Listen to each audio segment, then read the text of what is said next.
Welcome to Sage Audio. Today we're covering how to make clear masters. But first, if you have a mix that you need mastered, send it to us to receive a free mastered sample of it with the link in the description. Clear masters with EQ. EQ is the most important and luckily the simplest way to add clarity to your master. Most times, a master has too much of 100 to 300 Hz and not enough of 3 kHz to 5 kHz. To fix this imbalance, simply dip the low frequencies subtly and amplify the high frequencies subtly. This can range from 0.5 dB up to 2 to 3 dB depending on what's needed, but it's best not to make changes greater than this. So let's take a listen and notice how this incredibly straightforward method has great results. This is all we ever wanted. 10 toes down and morale with the gang. My whole life I've been doing my thing. Get that money, ain't no thing. Anything I do for the gang. 10 toes down and morale with the gang. Gullfoss EQ on mid and side image. Next, let's take a look at something that's not as straightforward, but hopefully something that can offer a creative solution to adding clarity. First, I'm going to duplicate my mix, then add the plugin MSED to both, using one to isolate the mid image and the other to isolate the side image. Then on both, I'm going to insert the Gullfoss EQ, which will dynamically shift the frequency response to create a more balanced response. Now usually we could only use this plugin on the full stereo mix or master, but with this routing, we can more precisely enhance the clarity of our master. So let's take a listen and notice how it creates an impressively clear and balanced signal that you can build off of. This is all we ever wanted. 10 toes down and morale with the gang. My whole life I've been doing my thing. Get that money, ain't no thing.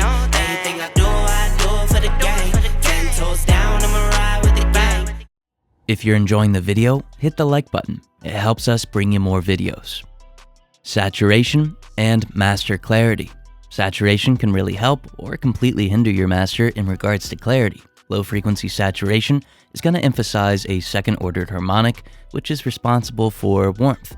At higher levels though, this harmonic leaves a mix sounding very unbalanced and lacking clarity, so let's saturate the higher frequencies.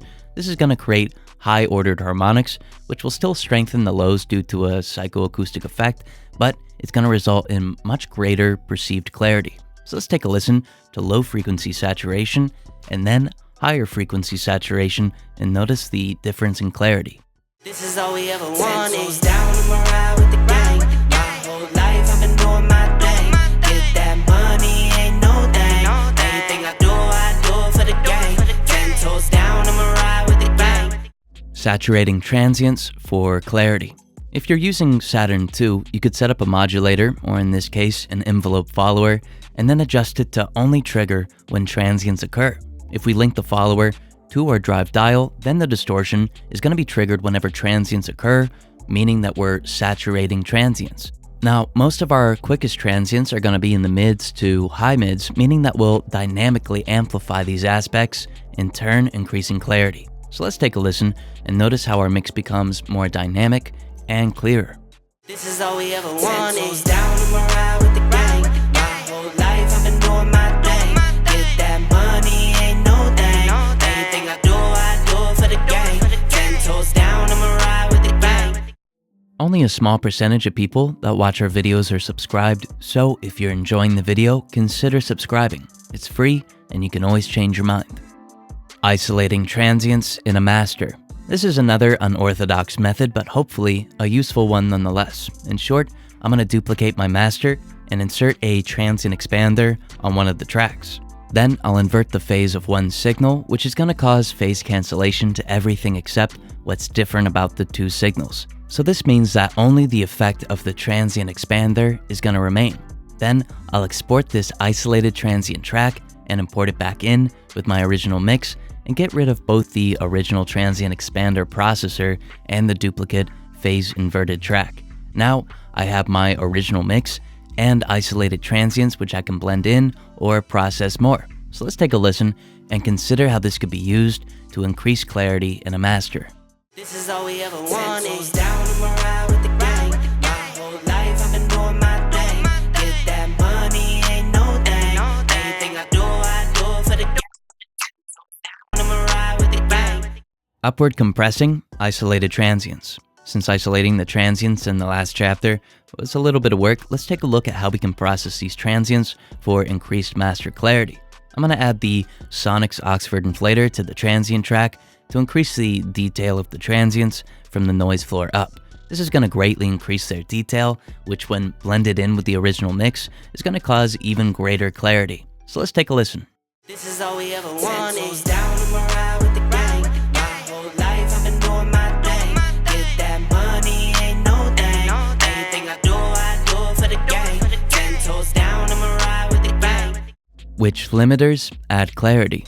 Once you get to the limiting stage of your master, retaining clarity, especially if you're squashing your transients, can be a challenge. So I'd recommend using limiters with a shorter release time and an algorithm that prioritizes transients if you have one. If not, a great free one is Limiter 1 by SysDSP Factory. Now recently, I've really enjoyed the enhanced feature of the Oxford limiter, which increases loudness and detail, but without the need to attenuate my transients. So let's take a listen and notice how it's both loud and clear. This is all we ever wanted. Down the morale with the gang. My whole life I've been doing my thing. Get that money, ain't no thing. Anything I do for the gang. 10 toes down the morale with the gang. If you're enjoying the channel, join the community with the link in the description. The adverse effect of true peak limiting. Some limiters include true peak limiting, which I've advocated for in the past, but after looking more into it, it seems that the cons outweigh the pros. In short, true peak detection and correction is going to affect your transients by trying to reshape them to avoid overs. The effect is a less impactful, less detailed sound. With that in mind, it's best to lower the ceiling slightly instead of using true peak detection. So let's take a listen to limiting with and without and see if we can notice a difference. Now keep in mind that the effect is going to be subtle. This is all we ever wanted. Down the morale with the gang. My whole life I've been doing my thing. Get that money, ain't no thing. Anything I do for the gang. 10 toes down the morale with the gang. Oversampling, pros and cons.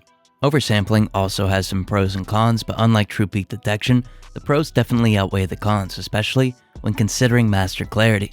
Oversampling is going to reduce aliasing distortion, resulting in a high frequency range with less phase cancellation while retaining harmonics that relate to the fundamental.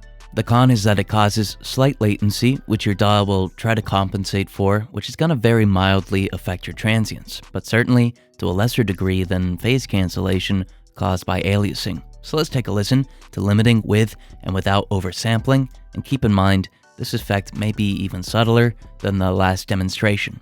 This is all we ever wanted. Down the morale with the gang. My whole life I've been doing my thing. Get that money, ain't no thing. Anything I do for the gang.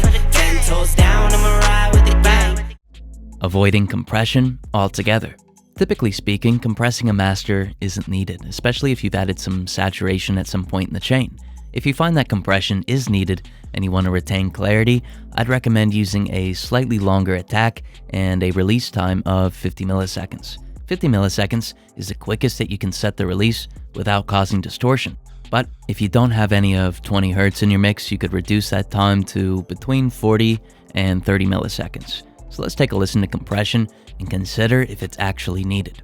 This is all we ever wanted. Down the morale with the gang. My whole life I've been doing my thing. Get that money, ain't no thing.